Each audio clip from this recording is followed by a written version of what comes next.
Signing up in the googlebot.com is a pretty simple thing to do, and in this video, I will show you exactly how you guys can do it.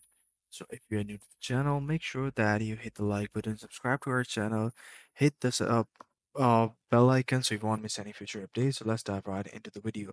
I will be providing the Bard AI link in the description below so you guys can check it out.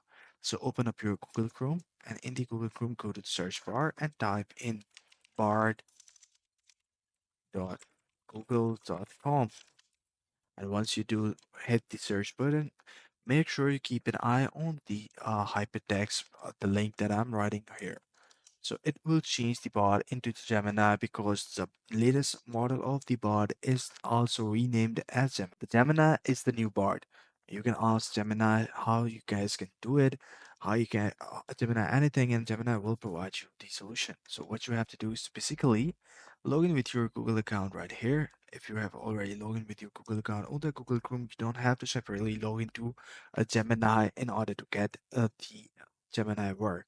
So Gemini will automatically recognize your Google account by the Google Chrome, and that way you will be able to use the Gemini. You can ask Gemini to do anything, to put anything on your Google Drive or your Google account, and it will do it. For example, uh, how can I? So this will provide all the solution for that, and it's pretty quick and easy. So that is the right way how you can access the bot AI, also known as Gemini AI, for the Google in the year of 2024. I hope you find this video helpful. Take care. Bye bye.